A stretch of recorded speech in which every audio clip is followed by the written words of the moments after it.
Bulletin में सबसे पहले बात करेंगे लद्दाख की वादी गलवान में कर्नल समेत 20 फौजियों के मारे जाने के बाद भारतीय क़यादत को सांप सूंघ गया है। भारतीय वज़ीर आज़म नरेंद्र मोदी, पाकिस्तान को धमकियां देने वाले राजनाथ सिंह और national security adviser Ajit Doval की तरफ से कोई बयान नहीं आया।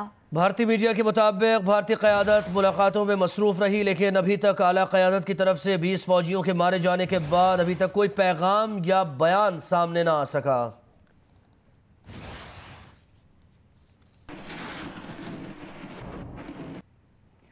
और कांग्रेस रहनुमा राहुल गांधी ने कहा है कि मोदी कहाँ हो, छुप क्यों गए हो। चीन से मार खाने के बाद भारतीय ऑपोजिशन मोदी पर वार कर रही है। उन्होंने कहा कि चीन ने हमारे फौजी मार दिए, ज़मीन पर कब्जा कर लिया। सच बताया जाए, पीर को मुतनाज़े सरहदी इलाके में चीनी फौज से झड़प में कम से कम 20 भारतीय फौजी हलाक हुए थे। मोदी सरकार ने तब से चुप इख्तियार कर रखी है, जिस पर उन्हें मुल्क ही में कड़ी तनकीद का सामना है। लद्दाख की वादी गुलवान में चीनी फौज से झड़प में 20 भारतीय फौजी मारे गए। झड़प के बाद भारतीय फौज पसपा हो गई। मरने वालों में एक भारतीय फौजी कर्नल भी शामिल है।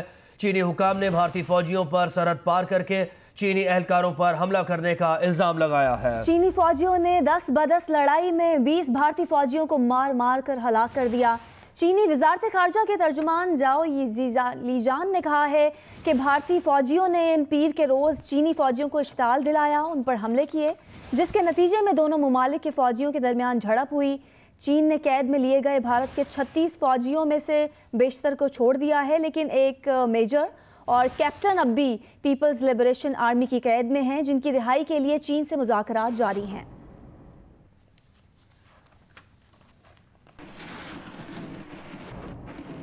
मोदी हुकूमत अपने हालात से तवज्जो हटाने के लिए कुछ भी कर सकती है। शाह महमूद कुरैशी ने कहा कि भारत के अंदरूनी हालात के भयानक नतायज सामने आना शुरू हो गए हैं। भारत के अज़ाइम दुरुस्त नहीं, अक़वाम मुत्तहिदा को आगाह कर दिया है। भारत में पाकिस्तानी सिफारतकारों को हिरासा किया जाता है। भारत ने यके बाद दीगर हर हमसाये के साथ ताल्लुकात बिगाड़ लिए हैं। पाकिस्तान के साथ उनके हालात बिगड़े हुए हैं, चीन के साथ हालात बिगड़ चुके हैं, नेपाल के साथ हालात बिगड़ रहे हैं, और नेपाल की असेंबली ने एक नई करारदाद के जरिए उन इलाकों को जिस पर भारत काबिज है उन्होंने क्लेम कर लिया है, और मैप्स उन्होंने उनमें रद्दोबदल की है। अब आप कह रहे थे कि पाकिस्तान ने क्या ऑफर किया, मैं वो सुन नहीं पाया। पाकिस्तान तो इस सरकार को, ये जो इस वक्त जनूनी सरकार जो दिल्ली में बैठी है, हम तो इनके साथ गुफ्तगू करना बिल्कुल बेमानी और बेसूद समझते हैं, क्योंकि इनकी जो हिंदुत्वा सोच है और इनका जो नजरिया है, ये तो अमन के दाई नहीं है। इन्होंने तो दुनिया की अपने हालात से तवज्जो हटाने के लिए ये कुछ भी कर सकते हैं। भारत और चीन के दरमियान गलवान वैली में झड़पों में 20 से ज़ायद भारतीय फौजी मारे गए हैं। ताज़ा तरीन सूरत हाल और खित्ते में चीन और भारत के दरमियान जारी कशीदगी पर बात करते हैं। हमारे साथ टेलीफोन लाइन पर मौजूद हैं मुस्लिम लीग नून के सेनेटर और सेनेट में खारजा उमूर कमेटी के चेयरमैन मुशाहिद हुसैन सैयद साहब। मुशाहिद हुसैन सैयद साहब, बहुत शुक्रिया आपने वक्त दिया जियो न्यूज़ को। कहिएगा, भारत और चीन दोनों एक दूसरे पर लाइन ऑफ एक्चुअल कंट्रोल की खिलाफ वर्जी और कशीदगी में इजाफे का जिम्मेदार करार दे रहे हैं। खित्ते में अमन और अमान की सूरत हाल किस हद तक आप खतरे में देख रहे हैं? अस्सलाम वालेकुम जी, और आपके जियो के व्यूअर्स को बड़ा अस्सलाम वालेकुम। मैं समझता हूँ ये पाकिस्तान के लिए बड़ी बायस तस्कीन और बायस इत्मीनान सूरत हाल है कि हिंदुस्तान जो अपने आप को बड़ा गरूर और तकब्बर के साथ पाकिस्तान पर दबाव डाल रहा था, और छोटे ममालिक जो जनूबी एशिया के हमसाए हैं नेपाल पर दबाव डाल रहा था, और पाकिस्तान ने जो कोशिश की है अमन की अफगानिस्तान में, उसको भी सबताज कर रहा था। अब उसके जो गरूर और तकब्बर के गुब्बारे से हवा निकल दी, और चाइना ने जिस तरीके से उनको पिटाई की है, मेरे ख्याल में पिछले 50 साल में जो मेरा मुशाहिदा है, इतना दिफाई पोजीशन और इतना बैकफुट पर हिंदुस्तान कभी नहीं गया। 1962 के 62 की जंग में हुआ था ये, पाकिस्तान जब न्यूक्लियर ताकत बना उसको ये डिफेंसिव में थे, और अब इस दफा तो बहुत पिटाई हुई है। और जो मैं अभी देख रहा था इंडियन टेलीविजन और इंडियन अखबारात, वो कह रहे थे कि जी 20 तो अभी उनके मर गए हैं, लेकिन 24 अभी जिंदगी की वो कशमकश में है, और 100 और जख्मी हुए हैं। तो 8 घंटे की घमसान की जंग हुई, हैंड टू हैंड कॉम्बैट हुआ, और मेरी कुछ दोस्तों से बात भी हुई है बांग्लादेश और नेपाल में, वो बड़े खुश हैं। वो कहते हैं कि ये हिंदुस्तान समझता था कि हर मुल्क को हम दबाव डाल सकते हैं, धमकी दे सकते हैं और बुली कर सकते हैं, लेकिन अब एक चीन ने जैसे मुकाबला किया, और पाकिस्तान ने भी पिछले साल मुकाबला टिका के किया था जब बालाकोट पर उन्होंने हमला किया और हमने उनका जहाज भी गिराया, उनका बंदा भी पकड़ा और फिर हमने मॉरल हाई ग्राउंड भी लिया। तो ये मैंने नहीं समझता कि कशीदगी बढ़ेगी। हिंदुस्तान में देखें जो रद्द-ए-अमल हुआ है, खामोशी है, खौफ है, घबराहट है। मोदी की कोई ट्वीट नहीं आ रही। वो राहुल गांधी ने कहा है कि वो कहाँ छुप रहा है, क्यों चुप है। इंडियन आर्मी चीफ जो इतनी बात करता था पाकिस्तान और नेपाल के बारे में, वो उसने एक लफ्ज नहीं कहा। तो हिंदुस्तान तो बिल्कुल अपने घबरा के अपने अंदर घुस गए हैं बिल्कुल। और मेरे ख्याल में चीन ने उनको अच्छा सबक सिखाया है और हमें इस मामले में तस्कीन होनी चाहिए, क्योंकि अब हिंदुस्तान के लिए एक तरफ पाकिस्तान है, एक तरफ चीन है, और दो फ्रंट सिचुएशन में हिंदुस्तान कोई गलत काम पाकिस्तान के खिलाफ नहीं कर सकेगा इस सूरत हाल में। अच्छा मुशाहिद हुसैन सईद साहब, गो के भारतीय ऑपोजिशन की तरफ से तो हमने देखा कि इस पर कुछ बयान आए हैं, लेकिन भारतीय क़यादत की तरफ से कोई वाज़ेह बयान अभी तक नहीं आया, इसकी क्या वजह हो सकती है? देखें जी, ये मैंने देखा है कि हिंदुस्तान जो बुली होता है ना, जो अपने दबाव डालता है, अगर आप इसका जवाब ईंट का जवाब पत्थर से दें तो बुली जो है उसकी हवा निकल जाती है, और जैसे कहते हैं ना पंजाबी में, सांप सूख गया उनको।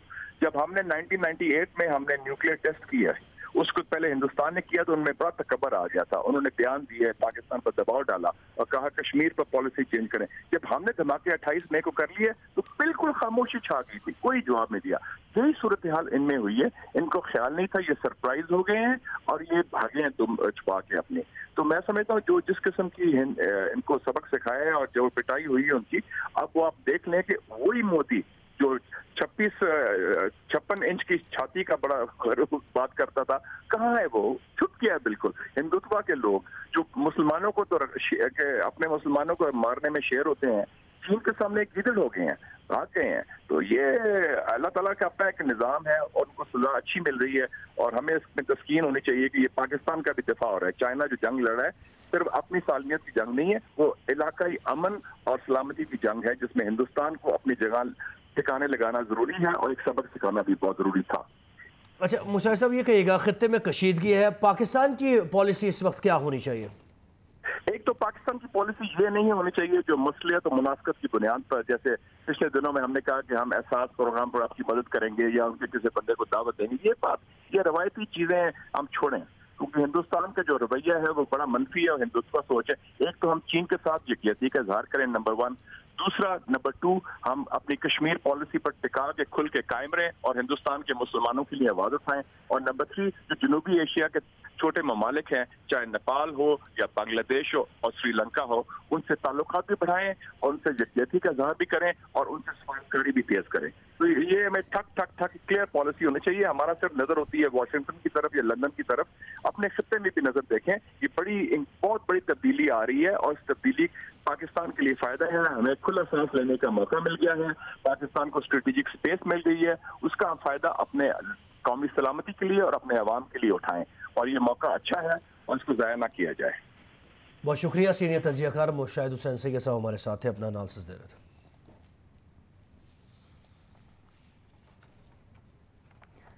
बुलेटिन में अब बात करेंगे सिंध हुकूमत का नए माली साल के बजट में सरकारी मुलाजमीन की तनख्वाहों में इजाफे का फैसला सामने आया है। सिंध हुकूमत सरकारी मुलाजमीन की तनख्वाहों में 10% इजाफा करेगी। वज़ीर आला सिंध की ज़ेर सदारत सिंध काबीना का इजलास हुआ। तर्जुमान वज़ीर आला का कहना है इजलास में सूबाई वुज़रा समेत मुख्तलिफ महकमों के सेक्रेटरीज ने शिरकत की। सिंध काबीना ने नए माली साल की बजट तजावीज़ की मंजूरी दी है और बजट दस्तावेज़ात के मुताबिक आबपाशी के लिए 17 अरब रुपए मुख्तस करने की तजवीज़ दी गई है। इसके साथ साथ ट्रांसपोर्ट के लिए 12 अरब रुपए मुख्तस करने की तजवीज़ है। वर्क्स एंड सर्विसेज के लिए 16 अरब रुपए मुख्तस करने की भी तजवीज़ है बजट दस्तावेज़ात के मुताबिक।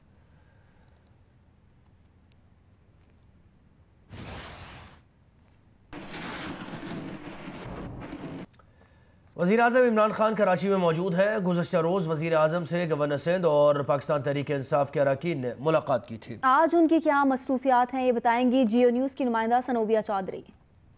جی ہاں بالکل، جیسے کہ وزیر اعظم عمران خان اپنے 2 روزہ دورے پر کراچی میں موجود ہیں. اگر ہم گزشتہ روز کی ان کی مصروفیات کی بات کریں تو پاکستان تحریک انصاف کی کور ٹیم نے وزیر اعظم سے ملاقات کی تھی، گورنر سندھ سے ملاقات کی تھی اور کچھ یہ بتایا جا رہا ہے کہ اہم امور پر بات چیت ہوئی تھی. اگر ہم عمران خان کے آج کے دورے کی اور مصروفیات کی بات کریں تو آج بھی گورنر ہاؤس میں وزیر اعظم عمران خان سے جی ٹی اے کا وفد ملاقات کرے گا، ایم کیو ایم کے رہنما بھی ملاقات کریں گے اور پاکستان تحریک انصاف کے کچھ وفود بھی آج وزیر اعظم عمران خان سے ملاقات کریں گے، جس کے بعد وزیر اعظم آج دوپہر کو لاڑکانہ کے لیے روانہ ہو جائیں گے. یہ بتایا جا رہا ہے کہ وزیر اعظم لاڑکانہ میں قائم جو احساس سینٹر ہے وہاں کا دورہ کریں گے، لاڑکانہ کے مختلف اسپتالوں کا دورہ کریں گے، وہاں پر پی ٹی آئی کے جو رہنما ہیں اور اس کے علاوہ دیگر سیاسی شخصیات سے بھی ملاقات کریں گے. عالمی ادارہ صحت نے برطانیہ کے ابتدائی کلینکل ٹرائل کے نتائج کا خیر مقدم کیا ہے، جس میں اسٹیرائڈ دوا ڈیکسا میتھازون کورونا وائرس کے شدید بیماروں کی زندگی بچا سکتی ہے. عالمی ادارہ برائے صحت کے ڈائریکٹر جنرل ڈاکٹر ٹیڈروس نے کہا کہ یہ پہلا علاج ہے جس میں کووڈ-19 کے مریضوں کی کم اموات سامنے آئی ہیں. یہ بڑی خوشخبری ہے اور وہ برطانیہ کی حکومت، آکسفورڈ یونیورسٹی اور مریضوں کو مبارکباد پیش کرتے ہیں جنہوں نے زندگی کو بچانے والی اس سائنسی پیش رفت میں حصہ لیا. دوسری جانب معاون خصوصی برائے صحت ڈاکٹر ظفر مرزا نے کہا کہ ڈیکسامیتھازون کورونا کے تشویشناک اور وینٹیلیٹر پر موجود مریضوں کے لیے ہے. دوا خود سے استعمال پر پابندی عائد کی گئی ہے کیونکہ اس کے خطرناک نتائج ہو سکتے ہیں. انہوں نے کہا کہ پاکستان میں ایکسپرٹ کمیٹی اس دوا کے استعمال پر غور کرے گی. برطانیہ میں آکسفورڈ یونیورسٹی کے سائنسدانوں نے کورونا کے خلاف ڈیکسامیتھازون دوا کا کامیاب تجربہ کیا ہے. ڈاکٹرز کا کہنا ہے کہ ڈیکسامیتھازون کے استعمال سے 3 میں سے 1 کورونا کا شدید بیمار مریض صحتیاب ہونے لگا ہے. ان مریضوں پر جنہیں آکسیجن کی ضرورت نہ پڑ رہی ہو دوا کوئی اثر نہیں کر رہی.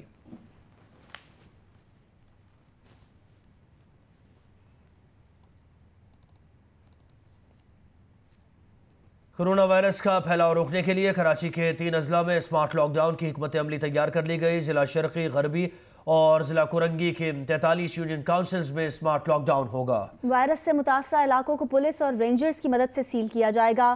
لاک ڈاؤن کے کیا اوقات ہوں گے، کون سا کاروبار کھولا اور کون سا بند رکھا جائے گا، یہ فیصلہ محکمہ داخلہ کرے گی. رپورٹ کر رہے ہیں سلیمان سعادت خان. عید سے کچھ دن پہلے دی گئی چھوٹ کورونا کیسز میں اضافے کا سبب بنی تو ملک کے دیگر شہروں کی طرح کراچی میں بھی اسمارٹ لاک ڈاؤن کی حکمت عملی تیار کر لی گئی. شہری انتظامیہ کا بتانا ہے کہ ضلع شرقی، غربی اور ضلع کرنگی کی 43 یونین کونسلز میں اسمارٹ لاک ڈاؤن ہوگا اور متاثرہ علاقوں کو قانون نافذ کرنے والے اداروں کی مدد سے سیل کیا جائے گا. پابندی کے اوقات اور ضروری اشیاء کی فراہمی کا طریقہ کار محکمہ داخلہ طے کرے گا. محکمہ پولیس لاک ڈاؤن کی منصوبہ بندی کر رہا ہے جس کے بعد لاک ڈاؤن کا نفاذ کر دیا جائے گا. انتظامیہ کے مطابق ضلع غربی میں منگو پیر، بلدیہ ٹاؤن، سائٹ اور کیماڑی سمیت 13 یونین کونسلز میں اسمارٹ لاک ڈاؤن ہوگا. ضلع شرقی کی 16 یونین کونسلز میں اسمارٹ لاک ڈاؤن کیا جائے گا جن میں محمد علی سوسائٹی، بہادر آباد، عیسیٰ نگری، گلشن اقبال، صفورہ گوٹ، عسکری 4، گلستان جوہر بلاک 13، پی ای سی ایچ ایس بلاک 2 اور بلاک 6، بلتی محلہ، مارٹن کوارٹرز، فاطمہ جناح کالونی، 3 ہٹی، جہانگیر روڈ 1 اور 2 نمبر، سولجر بازار اور نمائش کے علاقے شامل ہیں. ضلع کورنگی کی 14 یونین کونسلز پابندی کی زد میں آئیں گی جن میں ناتا خان گوٹ، کھوکرا پار، بھٹائی کالونی، زمان ٹاؤن اور چکرا گوٹ شامل ہیں. اس کے علاوہ لانڈھی، شاہ فیصل کالونی، ناصر کالونی، عوامی کالونی، ماڈل کالونی، الفلاح، ڈریگ روڈ اور ایئرپورٹ کے علاقوں میں بھی اسمارٹ لاک ڈاؤن کیا جائے گا. پشاور میں کورونا کیسز میں اضافے کے پیش نظر 3 مختلف علاقوں میں اسمارٹ لاک ڈاؤن کر دیا گیا ہے. اس سے متعلق مزید بتائیں گی نمائندہ جیو نیوز شیبہ حیدر. کورونا وائرس کے بڑھتے ہوئے کیسز کے پیش نظر پشاور میں مزید 3 علاقوں میں اسمارٹ لاک ڈاؤن نافذ کیا گیا ہے جن میں union council Asiya, Shinwari town, sector F3 اور حیدرآباد فیز 4 شامل ہے. اس کے ساتھ ساتھ اشرفیہ کالونی، چنار روڈ، یونیورسٹی ٹاؤن، دانش آباد میں بھی اسمارٹ لاک ڈاؤن نافذ ہے. تو مجموعی طور پر پشاور کے 7 علاقوں میں اسمارٹ لاک ڈاؤن نافذ کیا گیا ہے. اسمارٹ لاک ڈاؤن کے دوران ان علاقوں میں داخلی اور خارجی راستوں کو بھی بند کیا گیا ہے اور ان علاقوں میں جو ہے متاثرہ علاقوں میں پولیس اہلکار بھی تعینات کیے گئے ہیں. متاثرہ علاقوں میں में सिर्फ एशिया खुर्दनोश और मेडिसिन की दुकानें खुली हुई हैं, जबकि बाकी तमाम की तमाम जो दुकानें हैं वो बंद है। दूसरी जानिब ज़िले इंतज़ामिया के हुकाम से हमारी बात हुई तो ज़िले इंतज़ामिया का कहना था कि स्मार्ट लॉकडाउन से मुतासरा इलाकों में जो है वो कार्रवाइयाँ जारी हैं और इन मुतासरा इलाकों में खिलाफवर्जी करने वालों के खिलाफ भी कानूनी कार्रवाई की जाएगी। जी, आमदन से जायद असासे मनी लॉन्ड्रिंग के केस में शहबाज शरीफ की अबूरी जमानत की दरख्वास्त पर समाअत हुई। लाहौर हाई कोर्ट ने शहबाज शरीफ की अबूरी जमानत में 29 जून तक तौसीह कर दी।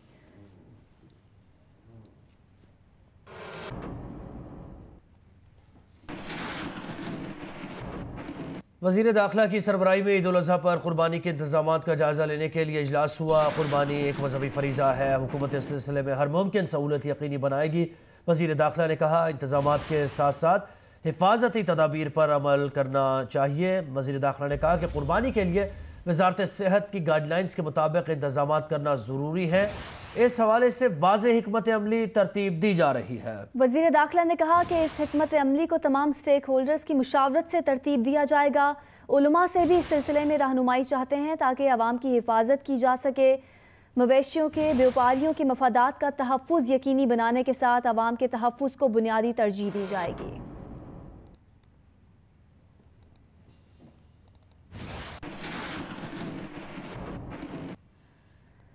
फैज़गंज में महकमा अनहार की नाअहली की वजह से गैर कानूनी तौर पर केले की फसल काश्त करने से 7 लाख एकड़ से ज़ायद ज़राई ज़मीन बंजर हो गई।